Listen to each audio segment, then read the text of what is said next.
큰 변화를 만들어내기 위해 내각과 청와대 개편을 단행하셨습니다. 먼저 내각 개편안을 말씀드리겠습니다. 대통령께서는 정홍원 국무총리가 그동안 여러 차례 사의를 표명했고 최근 신년 업무 보고가 끝남에 따라 사의를 수용하셨습니다. 후임 국무총리에 이완구 현 새누리당 원내대표를 내정하셨습니다. 정부가 추진하는 경제혁신과 국가혁신이 무엇보다 중요한 상황에서 당정과 국회의 소통이 매우 중요합니다. 이완구 국무총리 내정자는 여당 원내대표로서 대통령의 국정 철학에 대한 이해가 깊고 그동안 야당과 원만히 협조하며 국회의 정상적인 운영에 기여하여 경제혁신 3개년 계획의 효과적인 추진과 공직사회의 기강 확립, 대국민 봉사와 소통의 적임자입니다. 행정고시를 거쳐 공직에 몸담은 후 경제와 치안 분야에서 능력을 인정받았고 이후 도지사와 삼선의 국회의원을 역임하면서 국정 전반에 대한 폭넓은 경험과 이해를 갖춘 분입니다. 해양수산부 장관 등의 개각은 신임 국무총리 내정자와 정홍원 국무총리가 상의하여 제청하면 그에 따라 추후에 발표할 것입니다. 다음은 청와대 개편안을 말씀드리겠습니다.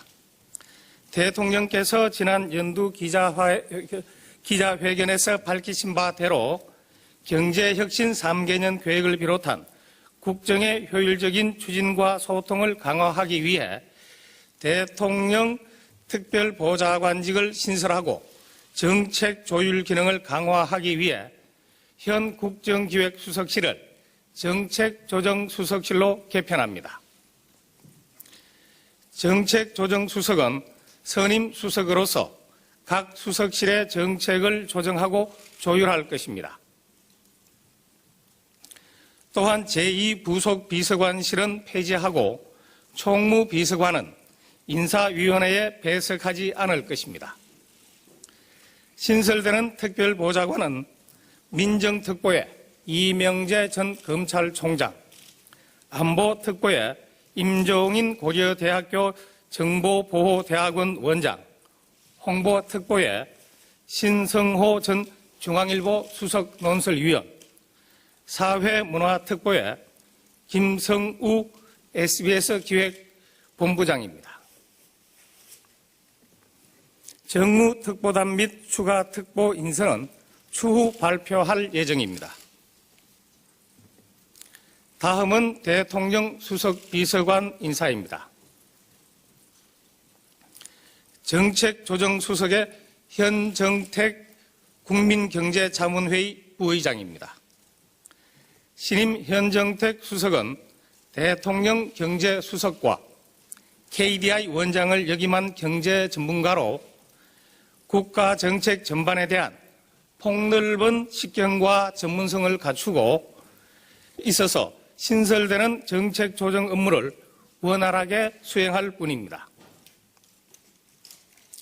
미래전략수석의 조신 연세대학교 정보대학원 교수입니다. 신임 조신 수석은 민간기업과 연구기관, 학계 등에서 다양한 경험을 가진 정보통신 방송 분야 전문가로 IT 융합 신산업 육성 등 당면한 현안을 해결해 나가실 분입니다. 민정수석의 우병우 청와대 민정비서관입니다.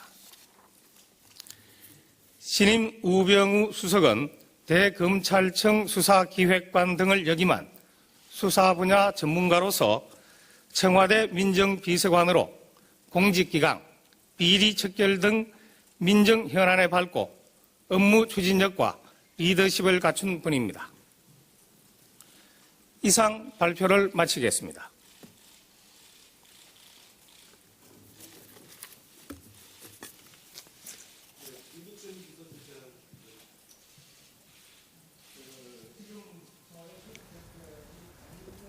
지금 청와대 조직 개편과 인적 쇄신안을 잠시 들으셨는데, 자, 일단 정리를 좀 해드리겠습니다. 국무총리의 이완구 새누리당 원내대표가 내정이 됐고요.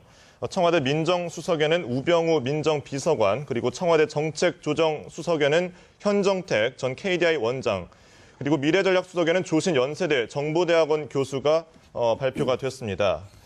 자, 그리고 대통령 민정특보, 이제 특보단도 역시 구성이 됐는데, 대통령 민정특보로는 이명재 전 검찰총장, 그리고 안보특보에는 임종인 고려대 정보보호대학 원장이, 홍보특보에는 신성호 전 중앙일보 수석 논설위원과 사회문화특보로 김성호 SBS 기획본부장이 각각 발표가 됐습니다. 네. 향후 해양수산부 등 개각에 대해서는 신임 이완구 국무총리와 정홍원 현 총리와 논의해서 발표하겠다라고 얘기를 했는데요.